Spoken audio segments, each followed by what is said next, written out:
Ezra, Kabanatang 1 hanggang 2. Sa mga kabanatang ito, mababasa natin ang mga sumusunod. Pinabalik ni Ciro ang mga Hudyo, ang listahan ng mga bumalik na bihag. Ezra, Kabanatang 1. Pinabalik ni Ciro ang mga Hudyo. Noong unang taon ng paghahari ni Ciro sa Persya, natupad ang sinabi ni Yahweh sa pamamagitan ni Propeta Jeremias nang udyukan ni Yahweh si Ciro na isulat at ipahayag sa buong kaharian ang utos na ito. Ito ang utos ni Emperador Ciro ng Persya. Ibinigay sa akin ni Yahweh, ang Diyos ng kalangitan, ang lahat ng kaharian sa buong daigdig, at inatasan niya ako na ipagtayo ko siya ng templo sa Jerusalem na nasa Huda. Kayo na kanyang bayan, patnubayan nawa kayo ng inyong Diyos sa pagbabalik ninyo sa Jerusalem, upang muling maitayo roon ang templo ni Yahweh, ang Diyos ng Israel, ang Diyos na sinasamba sa Jerusalem. Sino man sa inyo na nangingibang bayan, kung nais bumalik doon, dapat siyang tulungan ng kanyang mga kababayan.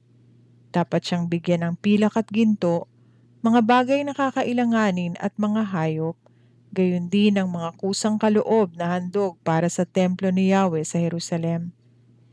Bilang tugon, agad na nagsipaghanda ang mga pinuno ng mga lipi ng Huda at Benjamin, gayon din ang mga pari at ang mga Levita, at ang mga iba pang inudyukan ng Espiritu ng Diyos upang muling itayo ang templo ni Yahweh sa Jerusalem. Tinulungan sila ng lahat ng mga nakapalibot sa kanila, binigyan sila ng mga pilak at gintong lalagyan, mga bagay na kakailanganin, mga hayop, iba pang mamahaling gamit, bukod pa sa mga kusang loob na handog sa templo. Ibinalik naman sa kanila ni Haring Ciro ang mga mangkok at tasa na dinala ni Haring Nebukadnesar sa templo ng kanyang mga Diyos pagkatapos na kunin ang mga iyon mula sa templo ni Yahweh. Ipinagkatiwala ni Haring Ciro kay Mitredat na ingat yaman ng kaharian ang pagbilang sa mga bagay na ibinalik. Ang mga ito ay binilang ni Mithridat sa harap ni Sesbazar na tagapamahala ng Huda. Ito ang bilang ng mga kagamitan. Palangganang ginto, 30, palangganang pilak, 1,000, lalagyan ng insenso, 20, mangkok na ginto, 30, iba't ibang sisidlang pilak, 410, iba't iba pang kagamitan, 1,000. Lahat-lahat umabot sa 5,400 ang bilang ng mga lalagyang ginto at pilak na dinala ni Sesbazar nang bumalik siya sa Jerusalem mula sa Babylonia kasama ng iba pang mga dinalang bihag doon. Ezra, 2 Kabanata. Ang listahan ng mga bumalik na bihag. Ito ang listahan ng mga dinalang bihag sa lalawigan ng Babylonia na bumalik sa Jerusalem at sa kani-kanilang bayan sa Huda. Nanirahan ang kanilang mga pamilya sa Babylonia, simula pa nang ang mga ito ay dalhing bihag doon ni Haring Nebukadnesar. Sa kanilang pagbabalik, pinangunahan sila ni Zerubabel, Josue, Nehemias, Seraiyas, Reelayas, Mordecai, Bilsan, Mispar, Bigvai, Rehum at Baana. Ito ang bilang ng mga angka ng Israel na bumalik mula sa pagkabihag. Ito ang listahan ng mga angka ng Israelitang nakauwi. Paros, 2,172. Sefatias, 372. Ara, 775. Pahat Moab, sa mga anak nitong sina Jeshua at Joab, 2,812. Elam, 1,254. Zatu, 945. Zakay, 760. Bani, 642. Bebayi, 623. Asgad, 1,222. Adonikam, 666. Bigvai, 2,056. Adin, 454. Ater, tinatawag ding Ezekias, 78. Bezayi, 323. Hora, 112. Hasum, 223. Gibar, 75. Ito naman ang listahan ng mga angkang nakabalik na nakatira sa mga sumusunod na bayan. Bethlehem, 123. Netofa, 56. Anatot, 128. Asmavet, 42. Jearim, Kafira at Beerot, 743. Rama at Geba, 621. Mikmas, 122. Betel at Hai, 223. Nebo, 52. Magbis, 156. Elam, 1,254. Harim, 320. Lod, Hadid at Ono, 725. Jericho, 345. Senaa, 3,630.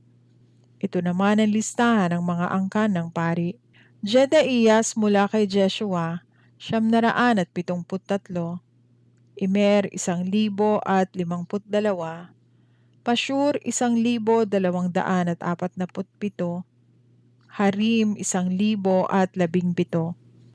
Ito naman ang listahan ng mga angkan ng Levita. Jeshua at Kadmiel mula kay Hodavias. Mga awit mula kay Asaph, 128.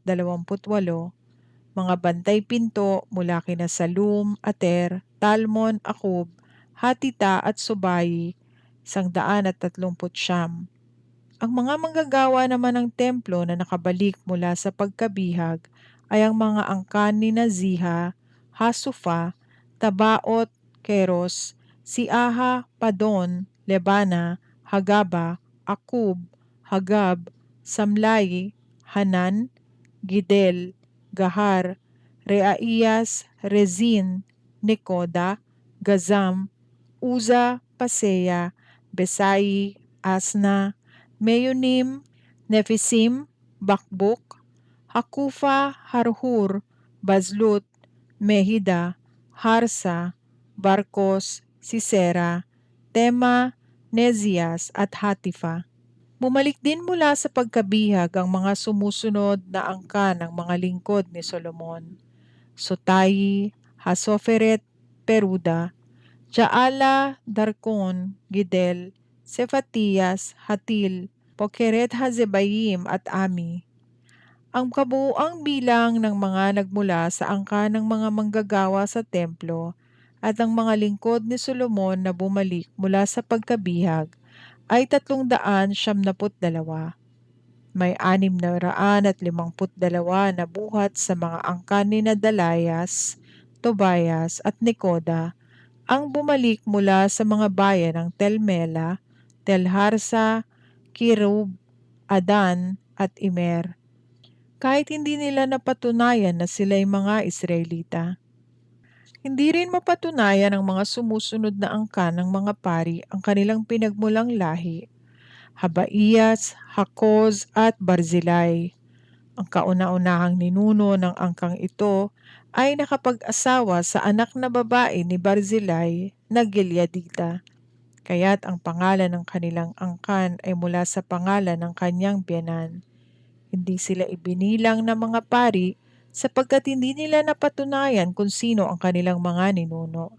Sinabihan sila ng tagapamahalang Hudyo na hindi sila maaaring kumain ng mga pagkaing handog sa Diyos hanggang wala pang pari na maaaring sumangguni sa Urim at Tumim. Ang kabuang bilang ng mga pumalik mula sa pagkabihag ay 42,360. Ang kanilang mga utosang lalaki at babae ay 7,337. Ang mga manunugtog na lalaki at babae ay 200. Ang mga kabayo ay 736.